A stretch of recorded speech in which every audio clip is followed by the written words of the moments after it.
জানি জঙ্গি বানাইলাম, হ্যাঁ, এত কিছু করার পর আমার আবার জান্নাত আছে, ও মনে করে আসলেই জান্নাত পাবে না। এরকম অনেক লোক আছে না, না না না হুজুর আমি যে পাপ করছি আমার জান্নাত নেই। শুনুন, আল্লাহ নবী মুহাম্মদুর রাসূলুল্লাহ সাল্লাল্লাহু আলাইহি সাল্লাম ওই সমস্ত লোককে সান্ত্বনা দিয়ে বলছেন, আত-তাওবাতু তাদুব্বু মা কাবলাহা, তওবা মানুষের সকল অপরাধকে মোচন করে দেয়।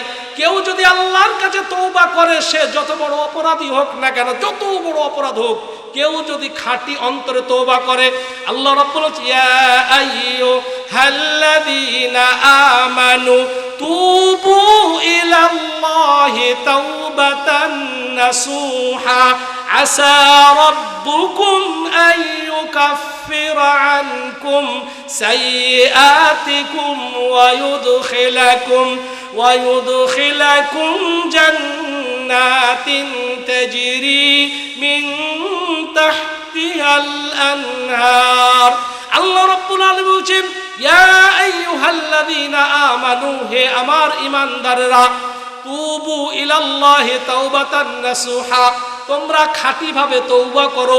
তোমরা যদি খাঁটি তওবা করো, প্রকৃত তওবা করো, আসল তওবা করো, তাহলে আল্লাহ রাব্বুল বলছেন আসা রাব্বুকুম আন ইউকাফফিরা আনকুম সাইয়্যাতিকুম, আশা করা যায় আল্লাহ রাব্বুল আলামিন তোমাদের সকল অপরাধকে ক্ষমা করে দিবেন, মোচন করে দিবেন, এবং তোমাদেরকে পবিত্র করে তোমাদেরকে এমন এক জান্নাতে প্রবেশ করাবেন, যেই জান্নাতের তল দেশ দিয়ে নহর প্রবাহিত। যেমন প্রথম শুরু করেছিলাম, আমার ভাইয়েরা, আল্লাহ বলতেছেন তোমরা খাঁটিভাবে তওবা করো।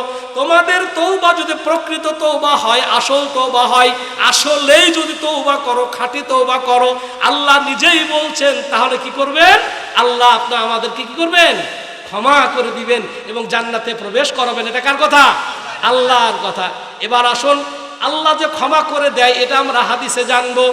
আল্লাহ নবী মুহাম্মদুর রাসূলুল্লাহ সাল্লাল্লাহু আলাইহি ওয়াসাল্লামের কাছে এক সাহাবী এসে বলতেছে, আল্লাহর রাসূল, আমি এই পাপ করেছি, অনেক পাপ করেছি, পৃথিবীতে এমন কোনো পাপ নাই যেটা আমার দ্বারা সংগঠিত হয় নাই, পৃথিবীর সব পাপ আমি করেছি।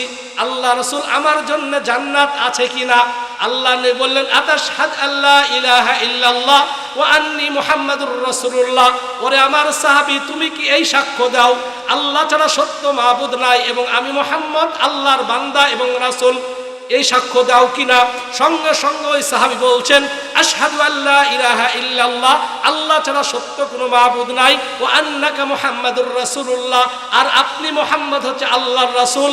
আল্লাহর রাসূল এই কথা শুনে বলতে, কাদ গুফির, সব তোমার ক্ষমা করে দেওয়া হয়েছে।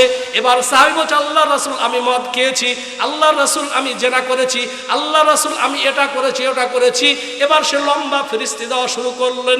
আল্লাহর নবী বলেন, কাদ গুফির, ওহে আমার সাহাবী, আল্লাহ রাব্বুল আলামিন তোমার সব পাপকে মোচন করে দিয়েছেন।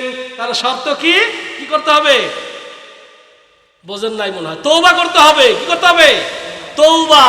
আমরা দিনে কয়বার তওবা করি? দিনে একবারও করি না। আল্লাহ রাসূল সাল্লাল্লাহু আলাইহি ওয়াসাল্লাম প্রতিদিন ৭০ বারের অধিক, ৭০ বারেরও বেশি তওবা করতেন। যিনি নিষ্পাপ, নবী সাল্লাল্লাহু আলাইহি ওয়াসাল্লাম নিষ্পাপ না? আহলুস সুন্নাহ ওয়াল জামাতের আকীদা, আর আহলুস সুন্নাহ ওয়াল জামাতের মধ্যে আমাদের ইমাম শাফি, ইমাম আহমদ বিন হাম্বল, ইমাম মালিক, ইমাম আবু হানিফা সবাই আছেন। তো আমাদের আদর্শ হচ্ছে, আমাদের আকীদা হচ্ছে, আহলুস সুন্নাহ ওয়াল জামাতের আকীদা হচ্ছে আল আম্বিয়া মাসুমুন, সকল নবী রাসূল ছিলেন মাসুম, তাদের কোনো গুনাহ নাই। যেই নবীর গুনাহ নাই, সেই নবী যদি প্রত্যেক দিন ৭০ বারের চাইতে বেশি আল্লাহর কাছে ক্ষমা প্রার্থনা করেন, তাহলে আমাদের দিনে কয়বার ক্ষমা প্রার্থনা করা দরকার? আল্লাহু আকবার। আমরা একবারও করি না। ক্ষমা প্রার্থনা কিভাবে বলবেন? আস্তাগফিরুল্লাহ, আস্তাগফিরুল্লাহ আল্লাযী লা ইলাহা ইল্লা হুয়াল হাইয়ুল কাইয়্যুম ওয়া আতুবু ইলাইহি, এটা পরিপূর্ণ। আস্তাগফিরুল্লাহ আল্লাযী লা ইলাহা ইল্লা হুয়াল হাইয়ুল কাইয়্যুম ওয়া আতুবু ইলাইহি। এত বড় যদি বলতে না পারেন, যদি শুধু বলেন আস্তাগফিরুল্লাহ, তাও যথেষ্ট। কিন্তু অর্থটা জেনে নিতে হবে। আস্তাগফিরুল্লাহ, হে আল্লাহ, তোমার কাছে আমি ক্ষমা চাচ্ছি। কি? আল্লাহ, তোমার কাছে ক্ষমা চাচ্ছি। কেউ যদি আল্লাহর কাছে ক্ষমা চায়, আল্লাহ রাব্বুল আলামিন তাকে ক্ষমা করেন না? করেন না? আল্লাহ রাব্বুল আলামিন ক্ষমা করেন। সাইয়্যিদুল ইস্তিগফার একটা দোয়া রয়েছে, সাইয়্যিদুল ইস্তিগফার। ইস্তিগফার, আল্লাহর কাছে ক্ষমা প্রার্থনা করার একটা কি সরদারি দোয়া। আল্লাহর কাছে ক্ষমা প্রার্থনা করার সর্দারি দোয়া, সাইয়্যিদুল ইস্তিগফার, ইস্তিগফারের সর্দার, মানে মূল একটা দোয়া রয়েছে। সেই দোয়াটা আল্লাহ রাসূল সাল্লাল্লাহু আলাইহি ওয়াসাল্লাম বললেন, এই দোয়াটি কেউ যদি দিনের বেলায় পড়ে আর যদি সন্ধ্যা হওয়ার আগেই মারা যায়, কেউ যদি সাইয়্যিদুল ইস্তিগফার দোয়াটি দিনের বেলায় পড়ে আর সন্ধ্যা হয়ে সূর্য ডুবার আগেই মারা যায়, তাহলে ওই ব্যক্তি জান্নাতি, বলে সুবহানাল্লাহ। আর কেউ যদি রাত্রি বেলায় পড়ে সূর্য উঠার আগেই, ফজর হওয়ার আগেই যদি মারা যায়, তাহলে ওই ব্যক্তি জান্নাতি, বলে সুবহানাল্লাহ। সুতরাং সাইয়্যিদুল ইস্তিগফার পাঠ করলেও কি করা যায়?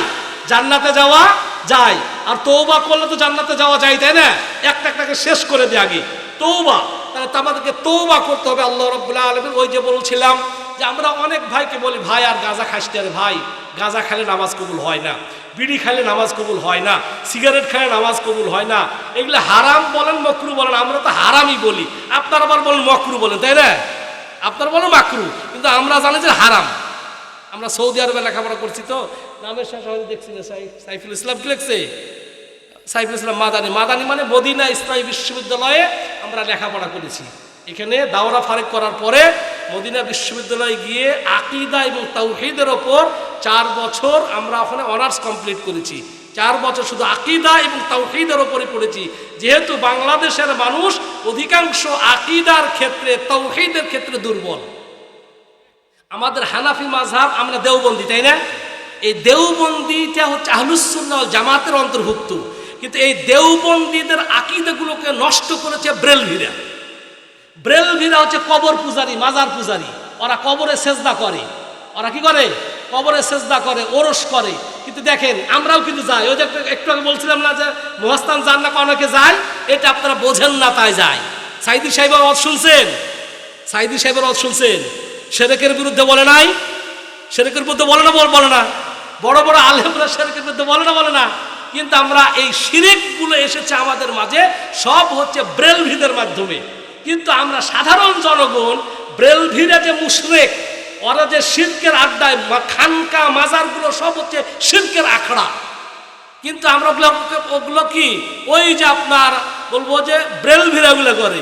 কিন্তু আমাদের সাধারণ জনগণ এগুলো না বোঝার কারণে আমরা দেওবন্দিরাও, দেওবন্দি আলেম ওলামারা কিন্তু এই ব্রেলভিদের আকীদা বিশ্বাস গ্রহণ করে না, ওগুলোও আমরা করে নিই। আল্লাহ আল্লাহ আমাদেরকে হেফাজত করুন। সম্মানিত ভাইরা, ওদিকে যাচ্ছি না, একটু টাচ দিলাম শুধু। এগুলো অনেক গভীরের বিষয়, আপনারা বুঝবেন না। শিরক থেকে বেঁচে থাকবেন, কখনো শিরক করবেন না। আল্লাহ রাব্বুল আলামিন যেন আমাদেরকে তৌফিক দান করেন। কি জানি কোন পয়েন্টে কথা বলছিলাম? আকীদার ক্ষেত্রে। তো যাই হোক, আবার নতুন করে আকীদারই কথা, এর আগে পুরো একটা পয়েন্ট বলছিলাম। হ্যাঁ হ্যাঁ, তওবা বলতে যা বলছে যে আমরা একটা পয়েন্টে শেষ করে দিই। সেটা হচ্ছে যে অনেক ভাই আপনার যারা বিভিন্ন প্রকার ওই যে শিরক করে, কবিরা গুনাহ করে, এই ভাইদেরকে যখন বলা হয় ভাই এগুলো ছেড়ে দে, ভাই এগুলো করা লাগে না, এই শিরক করা লাগে না, কুফরি করা লাগে না, বেদাত করা লাগে না, তারপরে মানুষের সয় সম্পত্তি জোর জুলুম করে খাওয়া লাগে না, ওজনে কম বেশি করে খাওয়া লাগে না। তারপর ভাই যে জীবনে মদ খাইছি, গাঁজা খাইছি, জেনা করছি, এই করছি, আমাদের জন্য আর জান্নাত নাই রে ভাই, আমরা জাহান্নামেই যাবো, আর নামাজ টামাজ পড়ে লাভ নাই। এই ধরনের লোক আছে কি নাই? মানে ওরা মনে করে তারা জাহান্নামী হয়েই গেছে, আর তারা জান্নাত পাবে না, এইরকম লোক নাই।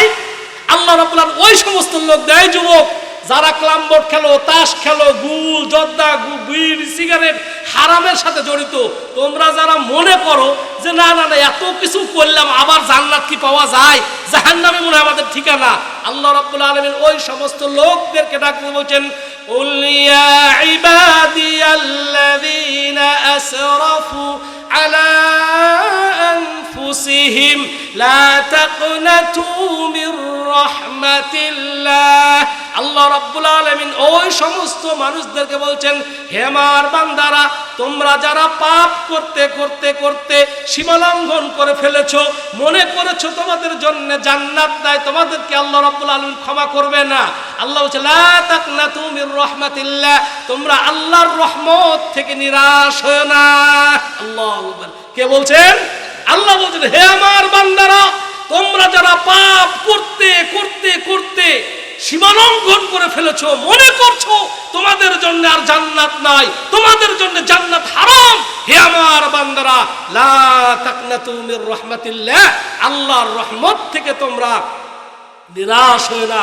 ইন্নাল্লাহা ইয়াগফিরুয যুনুবা জামিআ, আল্লাহ রাব্বুল আলামিন সকল অপরাধকে মোচন করে দিবেন।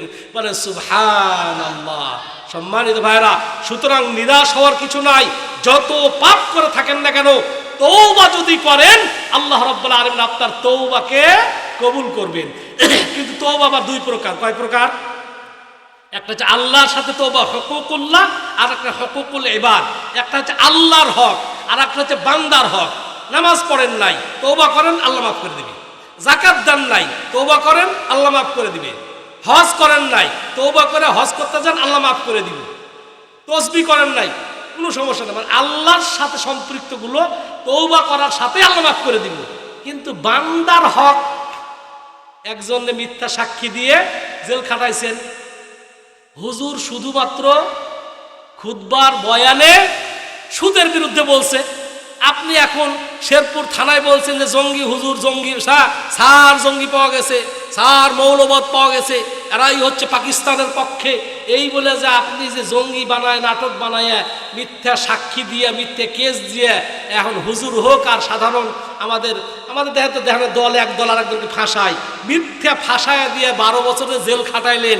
তার সুন্দর ফুটফুট একটা সন্তান ছিল, কান্না করতে করতে সেও মারা গেল।